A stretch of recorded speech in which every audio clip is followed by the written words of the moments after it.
بسم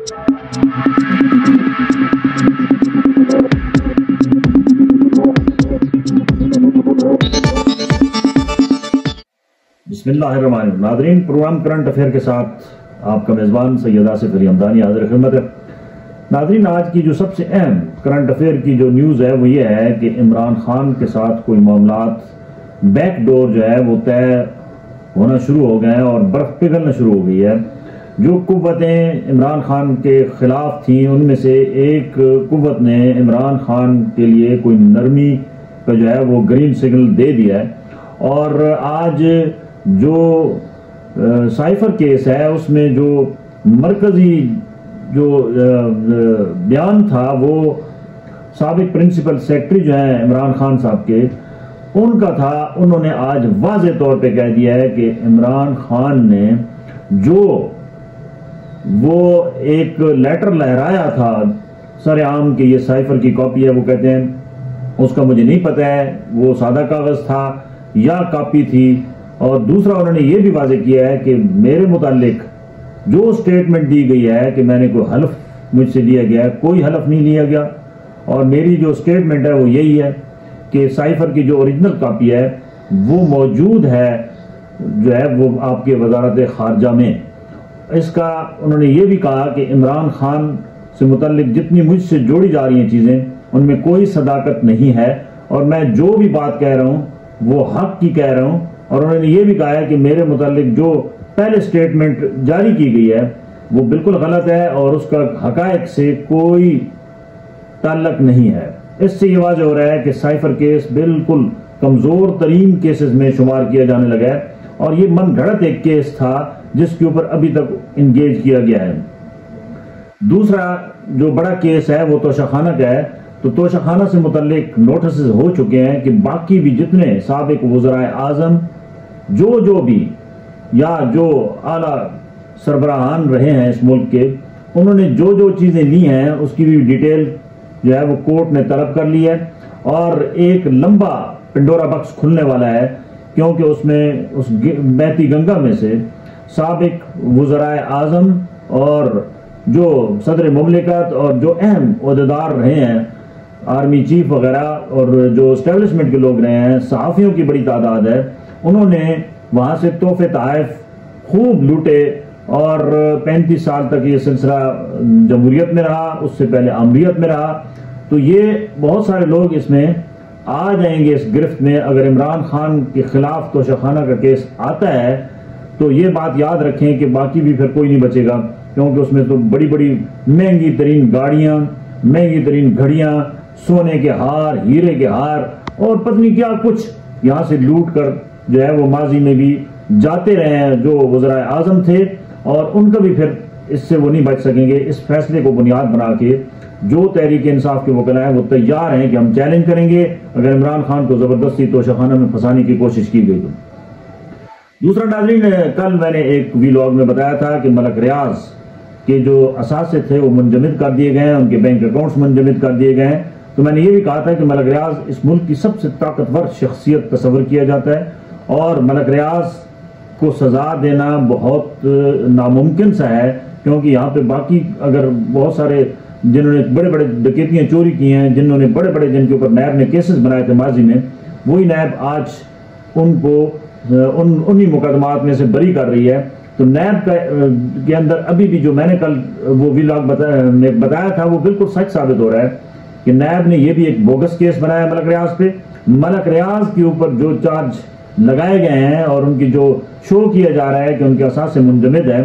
وہ سب فیک ہیں، کیونکہ ملک ریاض کی اوریجنل کسی پراپرٹی کو انہوں نے پلج نہیں کیا. جو شملات تھیں، جو ہوائی نمبر تھے، جو ملک ریاض کا ایک مشعلہ ہے کہ وہ جہاں سوسائٹی بناتا ہے وہاں بہت سارے ہوائی نمبر خرید کے پھر اس شملات میں شامل کرتا ہے، اس کسی کو بھی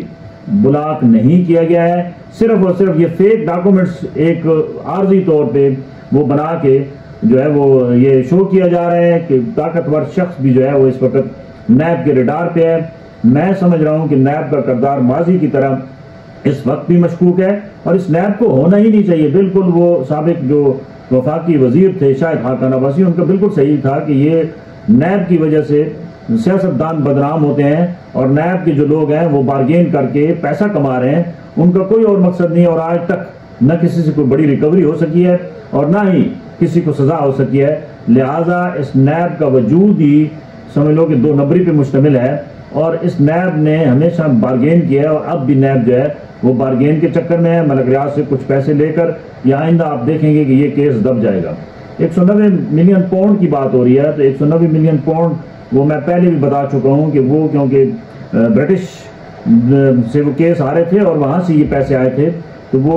جو ہے وہ سپریم کورٹ کی جو ریزڈکشن کے اندر ایک کمیٹی بنائی گئی تھی، صاحب نثار صاحب نے بنائی تھی، وہ پیسے وہاں پہ موجود ہیں، اور یہ ایک واویلا کیا جا رہا ہے۔ عمران خان کے خلاف بھی اس کی سمجھ لو کہ وہ ایک جھوٹا کیس بنایا گیا تھا، اور یہ ملک ریاض کا بھی دیکھ لینا کہ اس کیس میں سے کچھ نہیں نکلے گا، ملک ریاض اور اس کا بیٹا دونوں جو ہیں وہ بری ہو جائیں گے، اور اس ملک کے اندر یہ ایسے طاقتور لوگوں کو آج تک کبھی سزا ہوئی ہی نہیں ہے۔ یہ طاقتور لوگوں کی جو ہے وہ جوڈیشری بھی ہے، اور یہ طاقتور لوگوں کے لیے پورا نظام انصاف، نظام عدل جو ہے وہ کام کرتا ہے۔ یہاں پہ عام غریب جو ہے بھیڑ بکری چوری کرنے والا یا چھوٹی موٹی چوریاں کرنے والا وہ تو سزا بھگتتا ہے، وہ سارا سال جیلوں میں رہتا ہے، اور اس کا جو ہے وہ اینڈ پہ اس کو 5 سال 10 سال سزا ہو جاتی ہے۔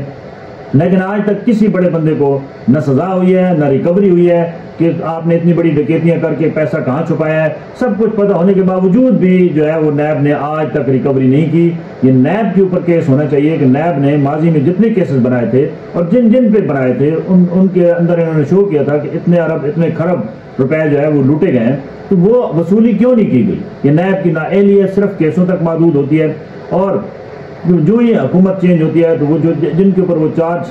شیٹ پوری بناتے ہیں اور جن کے اوپر وہ جناب پبلک کو موبلائز کرتے ہیں کہ ان لوگوں نے یہاں ڈکیتیاں کی ہیں، یہ پیسہ منی لانڈرنگ کیا گیا ہے، یہ فلاں جگہ پہ استعمال کیا گیا ہے، تو اس سے وہ ریکوری نہیں ہوتی ہے، تو اس کا مطلب ہے کہ یہ نیب کے سب جھوٹے کیسز ہیں۔ نیب کو بالکل جواب دہ ہونا چاہیے، اور سپریم کورٹ جو ہے وہ پوچھے۔ اس وقت جو ہم سب کہہ رہے ہیں کہ بڑے فیئر ٹرائل ہو رہے ہیں، لائیو دکھا رہا ہے، ذرا نیب کے بھی تو کیس اٹھائے نا کہ نیب نے کس کیس کے اوپر کتنے پیسے لگائے ہیں اور ریکوری کیوں نہیں ہوئی، اور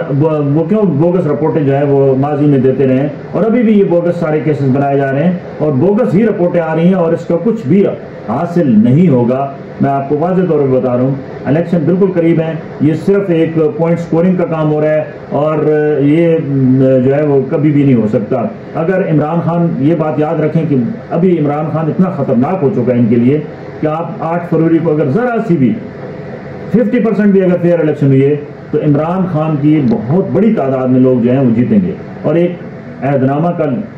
عمران خان نے باقاعدہ اس کو عہد نامہ کہیں یا حلف نامہ کہیں، اس میں عمران خان نے کل وہ ایک سابق ایم پی اے جو ہے وہ اعجاز خان جازی راولپنڈی سے ان کو دے کے بھیجا ہے کہ میرے تمام جتنے ممبران اسمبلی جو آزاد کھڑے ہیں ان سے یہ حلف نامہ جو ہے وہ باضابطہ طور پہ اس کے اوپر دستخط کرائے جائیں۔ وہ آج تمام کو بھیجا جا رہا ہے کہ وہ اس حلف نامے کے اوپر جو ہے وہ سائن کر کے دیں، اور وہ عمران خان کو جیل میں بھیجا جائے گا۔ اور اس حلف نامے کی جو ہے وہ تحریر یہ ہے کہ میں اس ملک کی جو خدمت ہے وہ اسلام اور حضرت محمد صلی اللہ علیہ وسلم جن کو ہم آخر نبی الزمان کہتے ہیں، ان کی جو سنت پہ پیروی کرتے ہوئے